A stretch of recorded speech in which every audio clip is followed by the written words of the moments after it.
Yo, what up guys? Another day, another Clan War League content na naman tayo at nandito pa rin tayo sa Bloodhounds Clan. As of now, ongoing tong round 3. At, grabe, wala pang sumasablay sa mga kakampi ko rito. Nakalimang attacks na kami. And then yung kalaban, dalawa pa lang yung sablay nila dito at mataas yung percentage, 98 saka 98.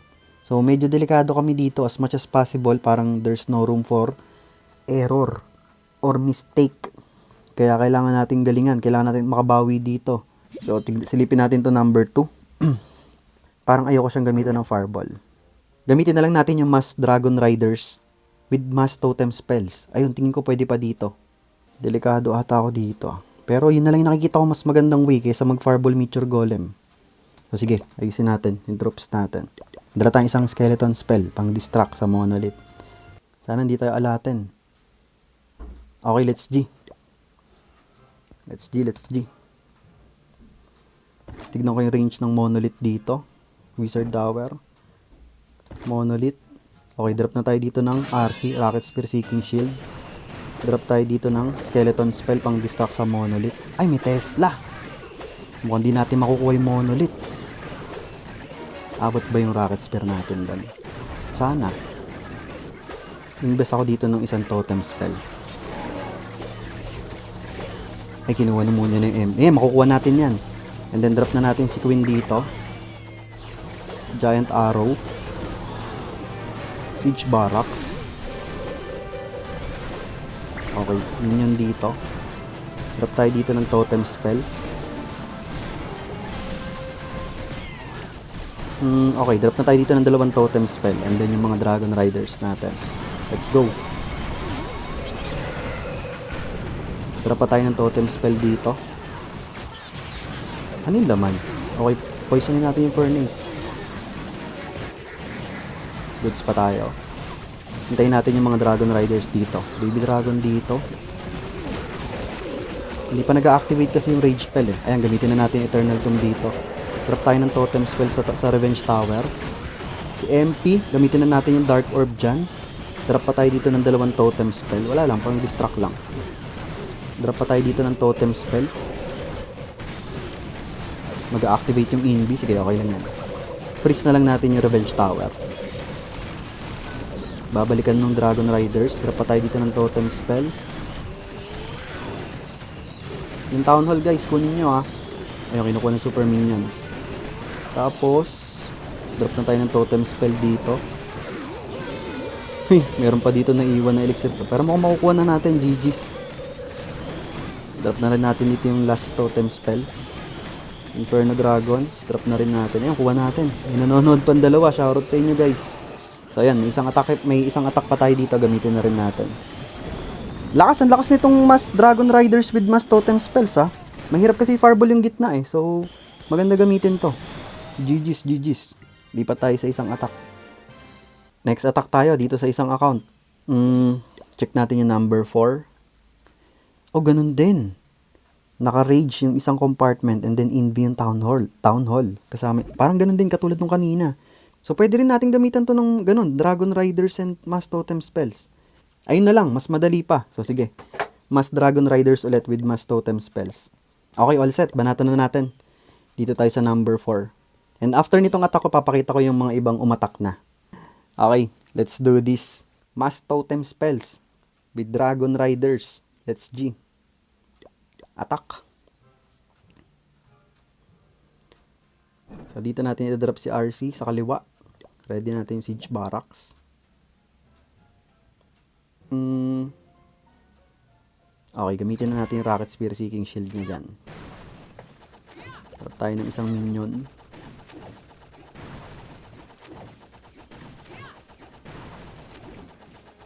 Hindi ko alam kung aabutin niya pa to eh. Kunin natin yung X-Bow. Drop tayo ng totem spell. Pero pa hindi na kailangan. Tapos yung Giant Arrow, kailangan matrigger yung Invispell Tower dun sa Town Hall. Giant Arrow. Siege Barracks. Okay, goods. Oy, sakto nag-activate din yung Rage Spell. Which is good. Drop tayo dito ng totem spell. Protektahan natin ng konti si Queen. Isa pa dito. And then dalawa dito.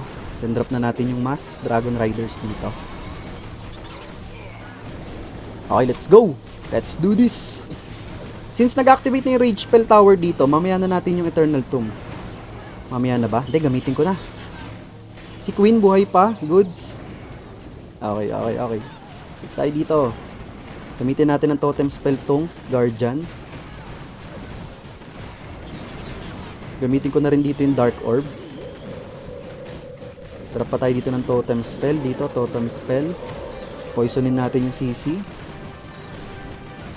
Drop pa tayo ng Totem Spell dito sa likod. Totem Spell pa dito sa likod. Drop tayo ng Skeleton Spell dito. Pang distract. Drop pa tayo ng Totem Spell dito. Uy! Revenge Tower! Huwag mong tirahin yung MP siya. Kumukuha ng Town Hall. Nice one. Good job. Ano pa? Goods na tayo. Mukhang goods na tayo. Grabe, ang ganda nitong strat, guys. Sobrang smooth lang siya. Kung baga, aalalayan nyo lang siya ng Totem Spell. Kailangan wag spam ng Totem Spell. I-timing nyo rin yung paglapag ng spell. Tapos yung part ng pagdadrapan nyo. Kailangan yung mga makaka-damage sa mga Dragon Riders nyo. So, yun. Bulol. Protected sila under ng Totem Spell. So, good luck sa mga remaining attacks dito. So, as of now, meron na kaming 7 attacks at ipapakita ko na lang muna yung mga kung sino mga umatak dito. So, sa number 1, si King PJ ulit. Panoorin natin, guys. Meron siya ditong Root Rider Valkyrie Smash. Wala siyang Eternal Tomb, ha?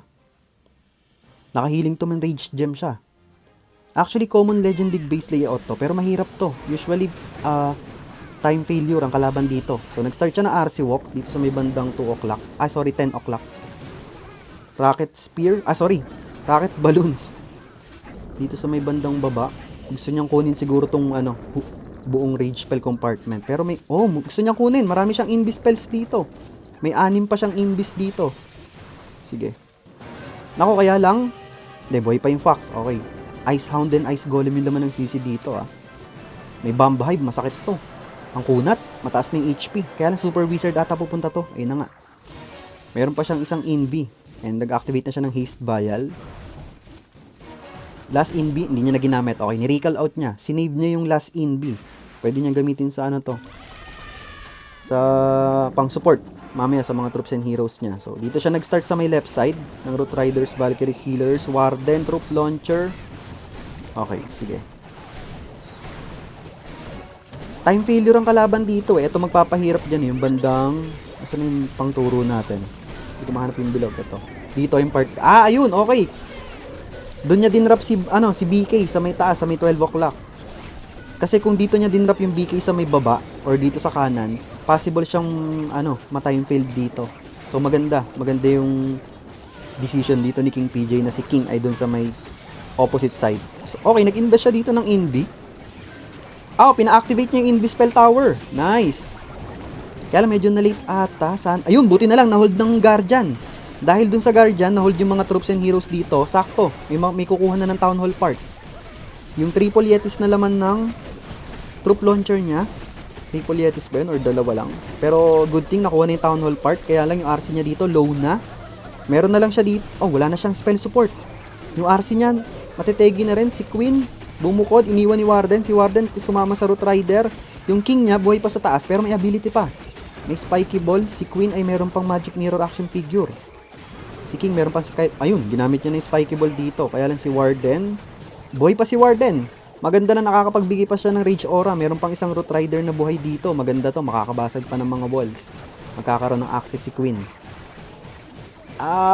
Hindi niya na nabutas yung isang wall. Naku, magbo-bowling pa ata yung Queen dito. Pero na 3-star naman niya. Di ba nakita naman natin kanina. So, tignan na lang natin. Mukhang buzzer beater din. Sakto ata yung oras dito kay King PJ. Ginamit niya na yung Magic Mirror action figure. Masakit yung Revenge Tower, Ayun, namatay ni original Queen niya ata.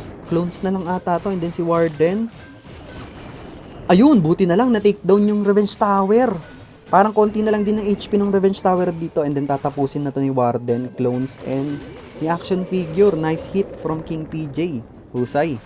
GG's. Next attack dito kay Esport Ram. Intake niya tong number 3. Panoorin natin.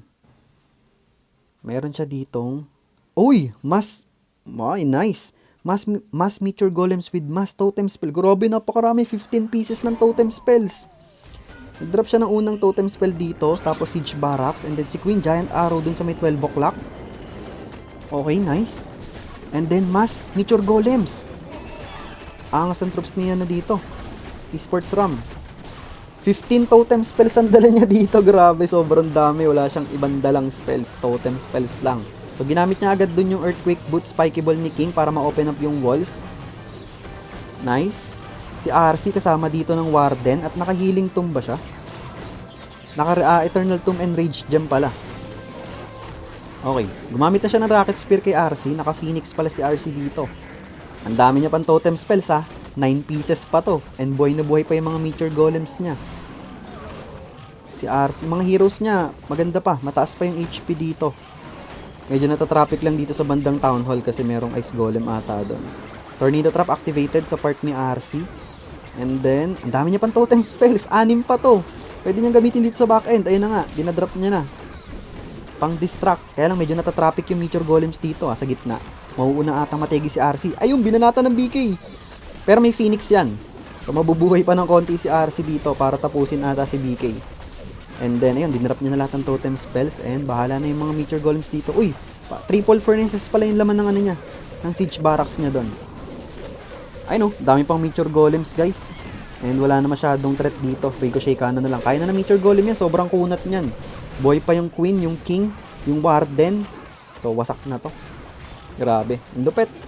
Nice attack from Esports Ram. Mass Meteor Golems with mass totem spells. Angas, sir. Nice hit, nice hit.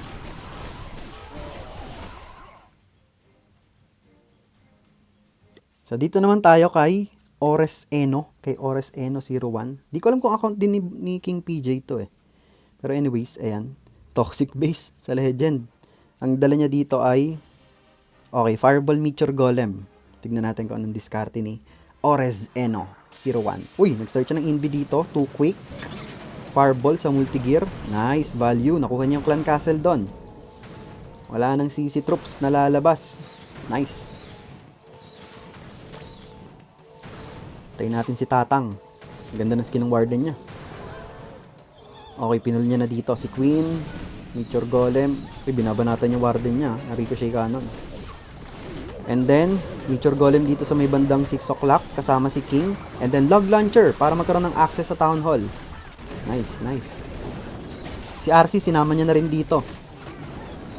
Para mag-cut ng mga defenses doon. Para matik pumasok sa loob yung mga troops niya. Titatamaan na ng lag yung multi-IT. So, nag-activate niya yung Invi dito. And by the time na maging visible to, meron ng butas na walls. Pupunta ba? Sakto. Grabe ang husay. Ang ganda ng timing niya dito. Perfect timing para pumasok dun yung Queen, Warden, and Meteor Golem sa loob. Sa core. Nag-invest siya ng Invi spell. Ang dami niya pang spell support dito. May Overgrowth spell pa siya. Okay. Mauubos niya yung gitna dito. Nice. Sobrang kunat ng mga Meteor Golems. Okay, ginamit niya yung Overgrowth spell sa may bandang taas. Sa Monolith. Nice. Si King dito, buhay pa. Meron pang Spiky Ball. And may mga spell support pa siya dito. So, mukhang iikot yung iba. Hindi, yung action figure lang umikot. Yung Queen dito. Magbabasag na lang ng wall yan. Okay, ginamit niya na yung Spiky Ball. May spell support pa siya dito. Na pwede niyang gamitin sa Monolith part. Saka Ricochet Cannon. Ayun na lang threat dito. Yung Ricochet Cannon saka Monolith. Malaki pa yung buhay ng action figure niya dito. Naka-Phoenix pala yung King niya dito. Nice. Si Queen nagwo-walling. Nag-activate yung kanyang hidden ability. Pero hindi, wala naman siya ibang pupuntahan talaga eh. Okay, in-invi niya dito yung ano. Super Barbs. Ay, grabe naman yun. Nice distraction para makuha yung Monolith. Lupet, lupet. So, ayun. Wasak. So, yung ibang attacks, guys, hintayin na lang natin mamaya. Pag umatak na sila, saka ko i-record. At ayun na nga, guys. Grabe, fast forward tayo dito at perfect na ngayong round 3. At ang maganda dito, itong tinalo naming clan, ay sila yung nasa tuktok nung mula ng round 1 and round 2. So, kami na yun nandito ngayon sa taas at magkakaroon kami ng advantage na 10 stars. Which is malaking bagay yon. Kumbaga parang nagkaroon kami ng pondo. So, ang kailangan na lang namin dito, kailangan hindi kami matalo sa mga remaining rounds para mataas talaga yung chance na ma-promote yung Bloodhounds clan.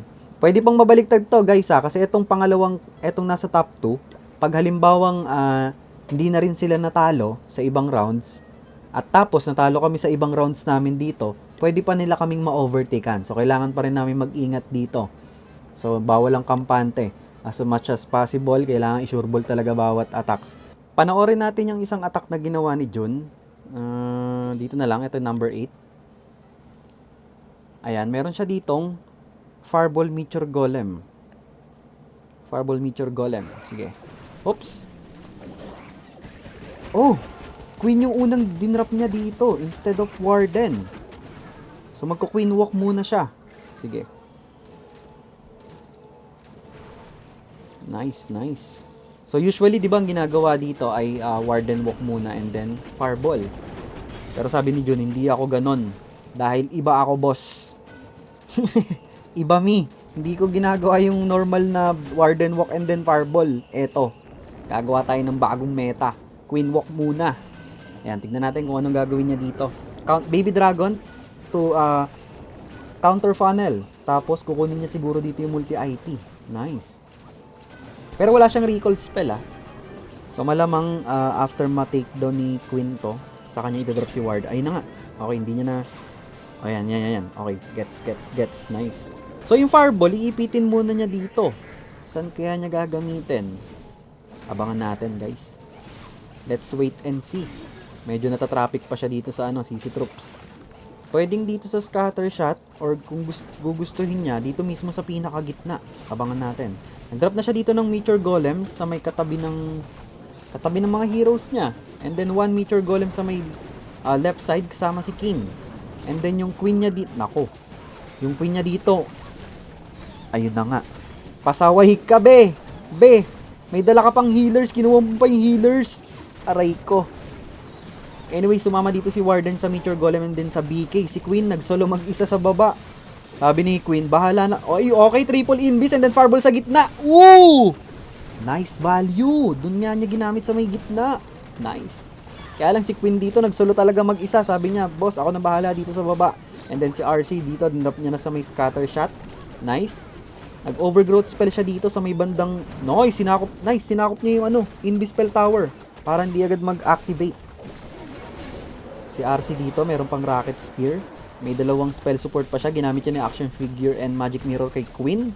Nice. Nandito si Action Figure to tank. Kaya lang nababandahan yung original. Nice in B. And then, Rage Spell sa may Town Hall part.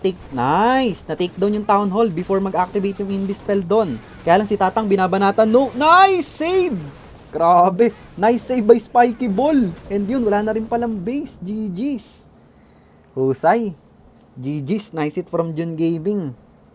Okay, panoorin naman natin yung attack na ginawa ni Noah. Sige. So, meron din siya ditong Fireball Meteor Golem.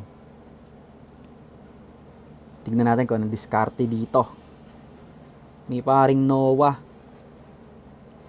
Double Rage yung base. Sige.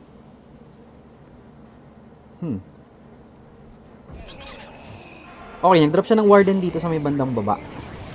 And then, simple Fireball. Wala nang ininvest na Invi doon.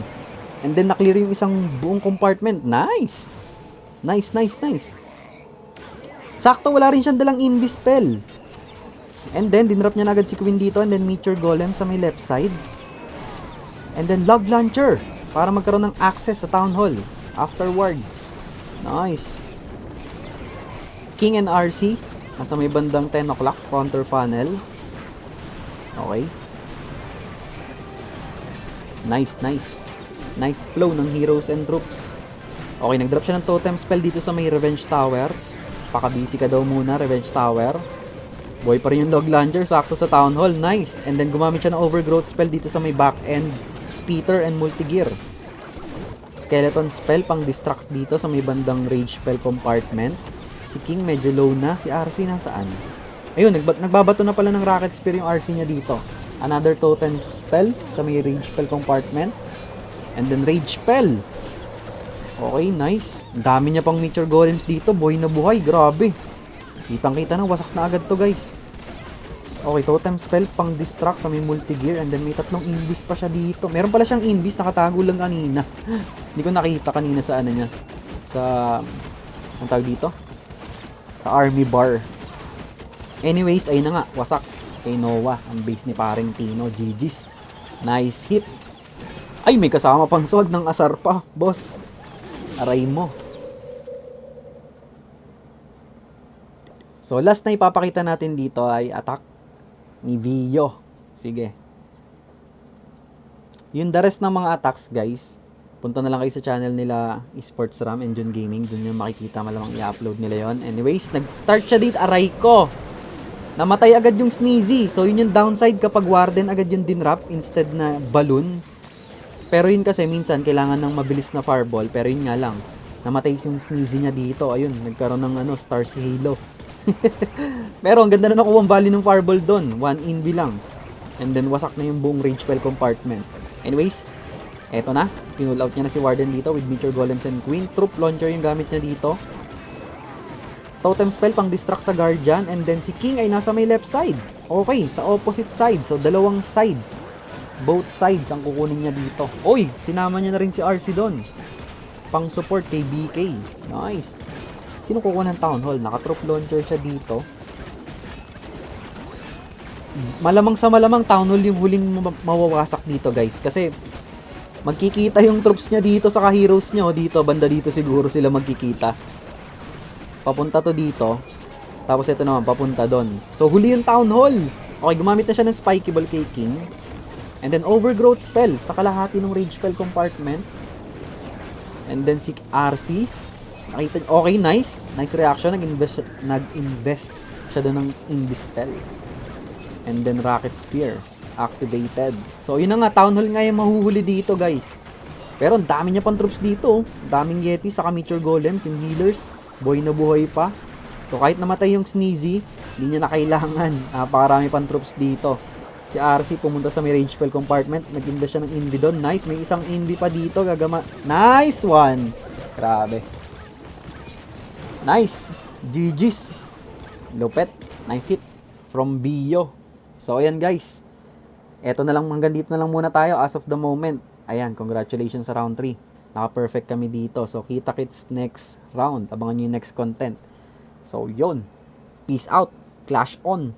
GG's.